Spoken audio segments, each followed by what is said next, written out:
मेरे सभी प्यारे निरंकारी भाई बहन माताओं को मेरा प्यार भरा सादर उनके चरणों में धन्यवाद। तो जरा सोचो, क्या ट्रेन की टिकट खरीदने से आप दिल्ली से मुंबई पहुंच जाओगे? नहीं पहुंच सकते। क्या आपको या मुझे दिल्ली से कानपुर जाना है तो टिकट खरीद ली तो पहुंच जाएंगे? नहीं पहुंच सकते। क्या आप खाना सारा बना के रख लो तो क्या आपकी भूख मिट जाएगी? नहीं मिटेगी। पानी भर के गिलास का सामने रख लो तो क्या प्यास मिट जाएगी? नहीं मिटेगी। लड़का लड़की का रिश्ता तय कर दो, सारा कुछ कर लो, क्या वो लड़का लड़की दूल्हा दुल्हन हो जाएंगे? पदवी मिल जाएगी? नहीं मिलेगी। तो आज का विषय कुछ ऐसा ही है कि ज्ञान लेने के बाद क्या हमारी आत्मा को मोक्ष की प्राप्ति होगी या नहीं होगी। तो चलते हैं, ऐसे विषय पर चर्चा करते हैं। आप वीडियो में बने रहना। तो जो भी वीडियो देख रहा है आपसे रिक्वेस्ट है, सब्सक्राइब जरूर करें चैनल को। अच्छा लगता है तो लाइक करें और कमेंट करके हमें ज़रूर बताएं कि हमारे भाव कैसे हैं। तो ऐसे ही सोचा कि हमने ज्ञान तो ले लिया, अब हम सोचे हैं सत्संग हम जाते हैं, सुमरन करते रहते हैं, सेवा मिलती करते रहते हैं, संतों के आगे धन्यकार भी करते हैं, सत्कार भी करते हैं, तो हमें तो आत्मा को मोक्ष तो मिलनी है, इसमें क्या है। तो चलते हैं, वीडियो शुरू करते हैं, मगर वीडियो को शुरू से अंत तक जरूर देखना।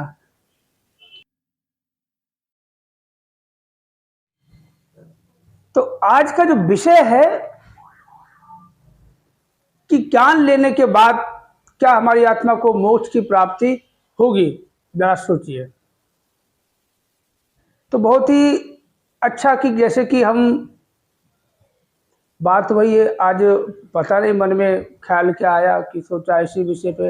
वैसे तो ये बातें हम यही होती रहती हैं, बातें यही है, इसलिए वीडियो में कुछ मिलता जुलता जो शब्द कुछ आएंगे, मगर जो एक टॉपिक है कि हमने ज्ञान ले लिया, अब हमारी आत्मा को मोक्ष की प्राप्ति होनी है। हम सत्संग जाते हैं, आत्मा को शांति मिल जाएगी। हम सुमरन करते हैं, आत्मा को शांति मिल जाएगी। सेवा जो सस्ते पातशाह ने बचती है, सेवा भी करते हैं हम, आत्मा को शांति तो मिलनी है, इसमें कोई संशय नहीं है।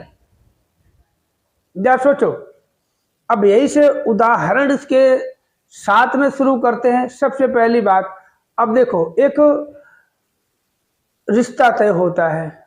रिश्ता तय, मान लो एक आजकल थोड़ा सा शादी का माहौल कुछ रह रहा है, तो रिश्ता तय होता है। लड़के वाले लड़की को देखते, लड़की वाले लड़के को देखते, दोनों एक दूसरे को देख के पसंद करते हैं।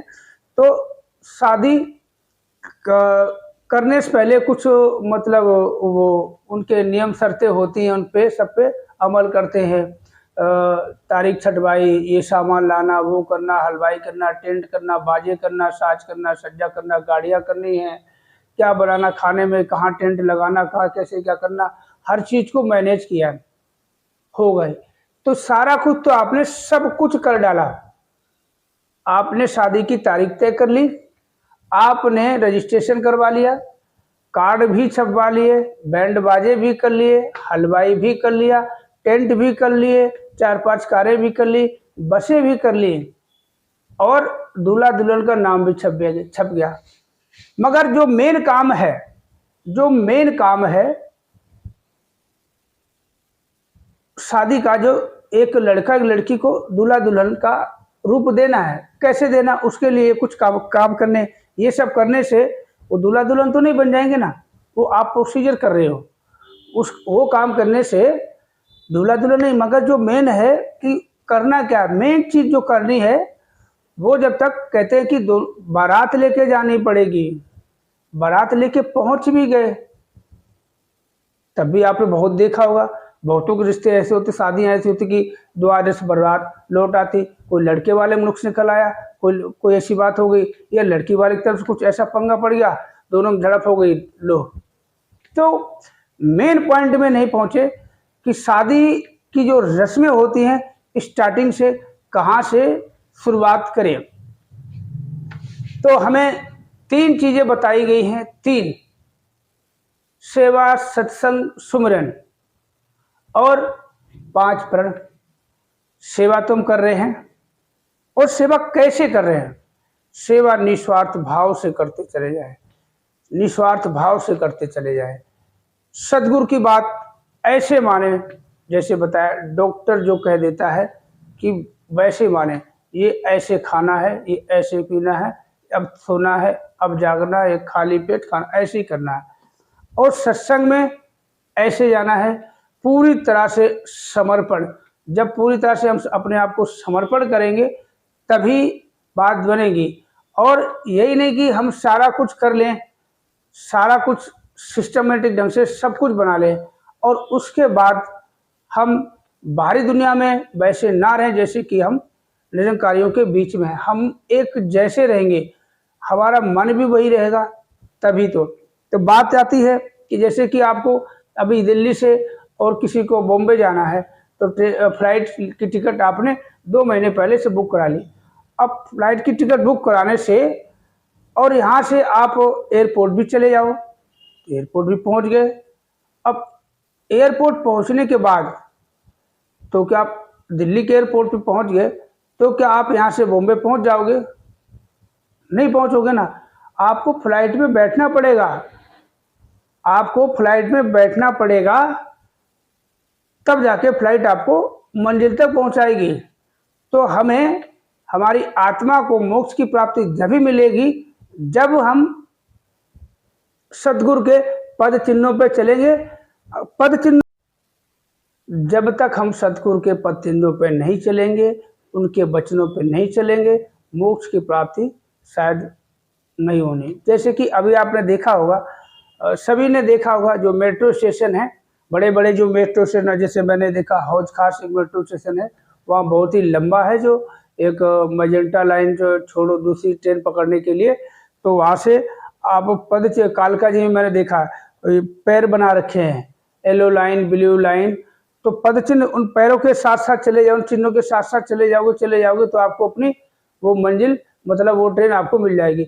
ऐसे जब तक हम सद्गुरु के वचन जो कह दिया वो कह दिया, वो राम बाण है कि प्रेम, और हमें प्रेम, सहनशीलता, विश्वास, हमारे अंदर ये चीज़ें, मतलब प्रेम की भावना, एक दूसरे के प्रेम की भावना, यही नहीं कि हमारे संत महात्माओं के प्रति, सबके प्रति एक जैसा व्यवहार जब बन जाएगा, जो सद्गुरु ने कह दिया उस बात को मान लें। कहते हैं ना कि कुछ भी अगर जो कहा, चाहे हमें रहन सहन में बोला, चाहे सद्गुरु ने हमारे बोल वचनों के लिए बोला, चाहे सद्गुरु ने हमारे नजरिए के लिए बोला, चाहे सद्गुरु ने हमें खान पान के लिए, वैसे तो हमारे इसमें खाने का, पीने का, पहनने का सच्चे पातशाह ने कोई भी वो पाबंदी नहीं, कुछ भी खाओ पियो पहनो कैसे भी रहो, मगर जो हमारे बोल वचन है, नजरिया है, सोच है, वो जैसा कहते सच्चे पातशाह जैसे कहते। अभी देखा कि बहुत ही हम गुरु तो गुरु होता कि गुरु ब्रह्मा गुरु विष्णु गुरु देवो महेश्वरा गुरु साक्षात पर ब्रह्म तस्मै श्री गुरुवे नमः। तो ये देखो कितनी बड़ी बात, गुरु तो सबसे बड़ा है, परमात्मा से बड़ा दर्जा गुरु का है, क्योंकि गुरु ही सब कुछ है। बिन गुरु ज्ञान न होए। तो अगर स्कूल में बच्चे का एडमिशन हमने ले लिया है, स्कूल हम भेजते हैं और गुरु की जो बातें होती है बच्चा नहीं मानता है, तो बच्चा पढ़ लिख नहीं पाएगा, पास नहीं हो पाएगा, वो फेल हो जाएगा। जो उसकी मंजिल है, मान लो आपने इंग्लिश मीडियम बच्चे को डाल दिया, आपने सोचा आप बच्चे को डॉक्टर बनाएंगे, इंग्लिश मीडियम साइंस साइड पढ़ाएंगे, अब वो जो मास्टर पढ़ा रहा वो पढ़ नहीं रहा, मगर वो देख तो रहा, हाँ पढ़ रहा, जो लिख रहा तो पढ़ता रहेगा, लिखता रहेगा, मगर उसके दिमाग में, उसके जहन में बात नहीं उतरती है। तो ऐसे हमें ज्ञान लेने के बाद मुक्ति तो ऐसे आसानी से नहीं। मैं तो सोचा अपने भी कर्म दातार ऐसे ही बनाए, आप जी के सामने ऐसे अपने भाव प्रकट करता है, बैठे बैठे थोड़ा सा समय होता है, पहले मार्केट भटकता रहता था, यहाँ वहाँ थोड़ा सा एक अपने कहते जो भी होता अच्छा ही होता है। एक हमारे महात्मा जी हैं, तो उन्होंने बुलाया, हमने उनके वो गाने भजन डाला करते थे, उनका यूट्यूब पे चैनल है कैलाश मंजू के नाम से, वो अपने कभी गढ़वाली में किस्म गीत गाते हैं। तो ऐसे ही बोला मैंने, आप ऐसे ही डाल देते हो, उसमें कुछ आप टैग टाइटल डिस्क्रिप्शन कुछ नहीं लिखते, ऐसे डाल देते, थोड़ा सा SEO करके डालो, थोड़ा सा सर्चिंग में जाएगा तो आपका चले। बोला एक दिन आओ, गए तो उनके 2-3 भजन हमने रिकॉर्ड किए डाले, तो उस दिन देखा कि आप जी ने बहुत ही वो किया, हमें अच्छा लगा, ड्यूरेशन अच्छा गया, देखा है, लाइक भी किया, जो भी है, तो हमें बहुत ही अच्छा लगा। तो मैंने सोचा इससे अच्छा क्या कि इधर-उधर गली मोहल्ले बाज़ारों में भटको, अपना समय दो और पैसा भी खर्च करो, अपने दुकान पे लेट पहुँचो, ग्राहक वापस जाए, इससे बढ़िया आप जी के पास थोड़े से 10-5 मिनट के भाव ऐसे बोल लेते हैं, आप भी देखते, हमें भी एक दूसरे जान पहचान भी हो जाती है कि महात्मा जी कोई है, आप जी हमें कुछ कमेंट करके बोलते हो, धन्य का जिस कोई संतो महापुरुषो, अच्छा लगता है। तो इससे थोड़ा सा हमें भी अच्छा लगता। तो यही देखा कि वाह, जो हमारे मन में विचार आता है आजकल पर इसी पे सोचता रहता, कुछ ना कुछ सोचते रहता। हम सत्संग जाते हैं, सेवा करते हैं, कभी कुछ करते हैं, तो हम भी यह कर रहे हैं, रटन तो नहीं हमारी, सत्संग जाना रटन तो नहीं हमारी, सेवा करना रटन तो नहीं हमारी, सुमिरन करना रटन तो नहीं हमारी। अब हमें सिखा दिया एक दूसरे के चरणों में धन्यकार करना, बड़ा बच्चा छोटा बूढ़ा बुजुर्ग कोई भी सबके धन्य, तो ये रटन तो नहीं हमारी। जो सदगुरु जो पद चिन्हों पे चला कि चलते रहो, ये नहीं कि सीधा रास्ता है, यहाँ से सीधा रास्ता आपको दिखा दिया, इसी रास्ते सीधे चलते चले जाना, आपको मंजिल मिल जाएगी। तो आप मंजिल मिल जाएगी, मगर रास्ता तो बता दिया, सेवा सत्संग सुमिरन 3 चीजें हैं, और करते चले जाओ। और सेवा कैसे? निस्वार्थ, जो सेवा निष्काम निरीक्षित वो सतगुरु को भांदी है। जो सेवा निष्काम निरीक्षित वो सतगुरु को भांदी है, मतलब वही जो हमारे अंदर कोई निष्काम कोई भावना कामना नहीं होगी, बस इसने भाई कराई सेवा, इसी ने सेवा लायक बनाया, बस ये इसी की देन है और सब कुछ इसी का है। तो सेवा करते करते कैसे करना है? बस ऐसे ही करना है। सत्संग कैसे करना है? तो कहते सतगुरु ने हमें रास्ता दिखा दिया कि ये सेवा सत्संग सुमिरन करना है और एक दूसरे का प्यार बनाए रखना है, चाहे कोई भी हो। तो रास्ता सीधा है। अब हम क्या करते हैं, जो सीधा रास्ता बता दे सेवा सत्संग सुमिरन, तो सीधा रास्ता ये सीधा चले जाओ, टी पॉइंट पे आपको राइट मुड़ना है। अब ये तो सीधा रास्ता बता दिया, मगर हमें जो चलना कैसे है ये बड़ी बात है। देखो रास्ता तो मैं बता दिया, सेवा सत्संग सुमिरन चलते करते चले जाओ, सेवा सुमिरन सत्संग, सत्संग का मतलब सत्संग, इस परमात्मा की गुण गाए जाते हैं, इसके बारे में सतगुरु के बखान होते हैं, मतलब गुणों के बखान, तो हमें उसी के प्रति वफादार रहना है। और जो रास्ता बता दिया उन रास्ते पे चलते हुए चलना कैसे? सदगुरु के पद चिन्हों पे चलना, बोल वचनों पे चलना, उनके प्रणों पे चलते चले जाना है, 5 प्रणों पे चलते चले जाना। 5 प्रणों पे पहला प्रण जो तन मन धन परमात्मा के देन है, बस इसी को आधार बना लो कि तन मन धन परमात्मा के देन है। अगर यही तीनों अंश के हैं तो अपना कुछ चलते चले जाना, सदगुरु के पद चिन्हों पे चलते चले जाना है। बस अगर हम अपने पद चिन्ह बनाने की कोशिश करेंगे, हम अपने मतलब रास्ता तो सीधा है और सदगुरु हमें चला रहा है, हमें रास्ता दिखा दिया है। गुरु तो रास्ते दिखाएगा, गुरु तो पढ़ाएगा, बोर्ड पे लिखाएगा, कॉपी में लिख लो, किताब में पढ़ लो, याद करो, परीक्षा आएगी आप खुद दो, नहीं दोगे तो गुरु का उसमें कोई दोष नहीं है, क्योंकि गुरु ने सब कुछ हमें दे दिया जो उसके पास जो मतलब देने योग्य है, हमारे योग्य है कि हमें ये मिलेगा तो हमारा इससे पार उतारा होगा।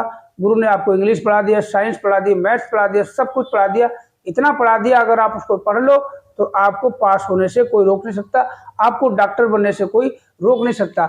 मगर अगर पढ़ो और लिखो और अपने जहन में दिलो दिमाग में नहीं उतारो तो गुरु का क्या कसूर है। तो रास्ता तो सीधा है, मगर हम जो सदगुरु कैसे चलने को कैसे बता रहा है, सेवा सत्संग सुमिरन है वो कर रहे हैं, सेवा कर रहे हैं, जो भी हमें मिलता है नमस्कारी कर दी, कुछ पर्चियाँ कर, कुछ मतलब ये बता चुका पहले।